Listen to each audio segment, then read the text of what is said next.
Hey, welcome to Boomstick Gaming, this is Alex, and let's dig into surviving the green glowy wasteland of Chernobylite.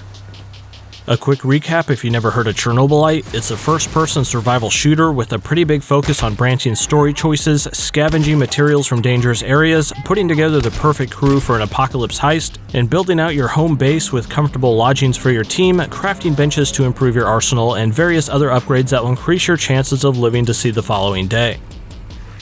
There's a decent amount of depth in most all of those systems, along with some other important things that could go easily missed, so let's just get started with my survival guide for Chernobylite, along with some useful gameplay tips from my recent playthrough.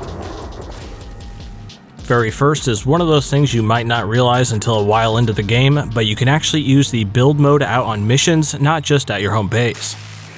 This gives access to exclusive field-related items like various traps you can lay, and crafting benches which let you make healing items, different ammo types, gas mask filters, and armor items, or make changes to your guns. Most all of these can be salvaged after use to gain half of your used resources back, or you can leave those crafting benches to utilize them again upon return to that area. Another thing you can build are environmental modifiers, which can alter the properties of a region for subsequent visits. The Chernobylite neutralizer will delay the startup of storms in that area, letting you explore safer without a certain someone hunting you down. Then the space-time disruptor will lessen the amount of radiation growth in that area. And lastly, you have the wormhole blocker, which will reduce the amount of monsters that will appear when you come back to that region. You do have to place a lot of these to make a decent effect to the environment, but they are also not too costly. Consider plopping some of these down from time to time if you have an excess of materials or if your inventory is full, and your future self will thank you for reducing the growing threat of these areas, which do become more dangerous the further you go into the game. Next, one of the very first things you want to construct in your home base as soon as possible is the laser cutting machine, which then lets you create the industrial grinder. The grinder will take mechanical parts and chemicals to plop out a very useful lockpick. In all of the areas, there will be numerous locked doors you will come across, and you'll want to start getting access to these as early as you can. Behind some of these locked doors, you might find a stockpile of resources or a strong gear upgrade that you likely wouldn't come across or be able to make for a few hours. Next, another thing you might want to consider really early on is using an upgrade station to slap a silencer on your revolver. This will not completely negate the sound it makes, but will let you carefully take down some enemies from a distance. However, outright killing people in Chernobylite comes at a cost, reducing your psyche gauge, which will obscure your view when it gets low enough and start damaging your health when fully depleted. This brings us right into the next thing, which is learning one of the most important early skills, stunning. This perk will make your stealth takedowns a bit more quiet, but more importantly, will make it so you can take out targets without negatively affecting your psyche.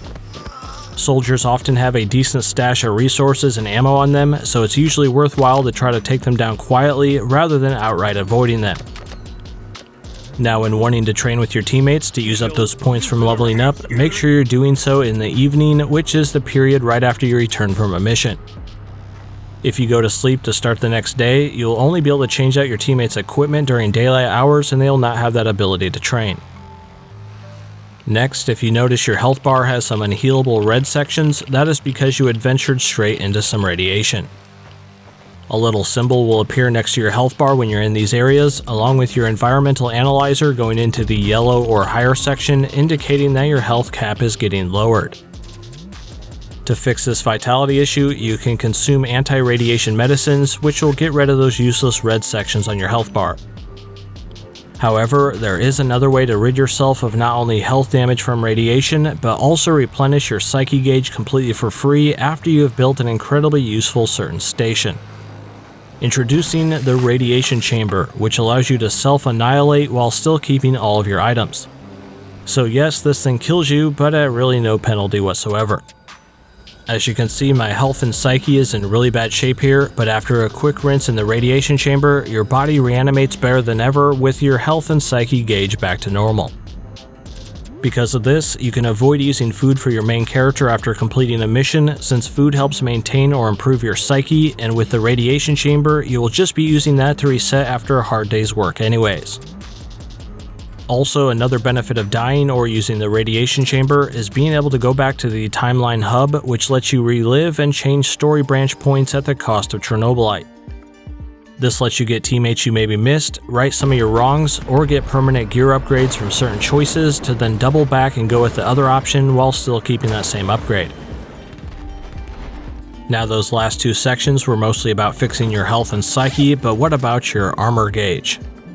All armor types require plates or similar items to be manufactured, which are what actually fill up the gauge of your armor bar. Just the armor alone will not protect you from damage, but it will still change your movement and noise that you make.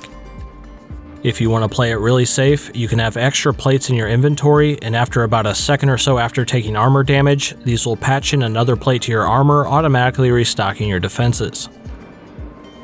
Next, this one is pretty straightforward, but try to spend as much time as possible clearing the map of gatherable items. These are obviously valuable resources, but they also give you leveling experience each time you snag something.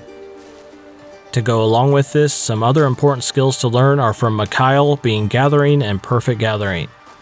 The latter will give you a 30% increase to picked resources, and since you'll be gathering a junk ton of stuff in this game, that quickly adds up and makes it much easier to have an excess of certain resources. This skill does not apply to the things you harvest at your home base, so instead of the herb and mushroom producing boxes, I recommend the pumpkin one that passively produces the food resource instead. Lastly, depending on your playstyle and what weapon types you choose to use, you might have an abundance of certain unused ammo types. For me, I really didn't use the revolver very much and had a huge amount of bullets filling up my inventory. If you make a recycler, you can toss bullets in the thing to spit out other resources you can put towards something else. For the revolver bullets, you get a yield of flammable and mechanical parts. For rifle ammo, you get chemicals, flammable, and mechanical parts. And for the shotgun shells, you get flammable and mechanical parts. Keep in mind, when you recycle weapons, you don't get the attachments back that you socketed onto them, so I recommend repurposing the more tricked out weapons to your teammates, which will increase their chances of success when sent out on their own missions. And with that wraps up most all the stuff I found to be a little extra useful during my playthrough of Chernobylite.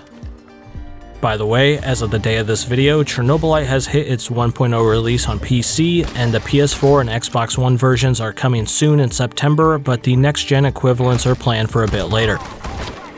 Now, if you happen to enjoy the way I focus on gameplay mechanics and systems, consider sticking around at Boomstick Gaming, because that's the primary thing I like doing here.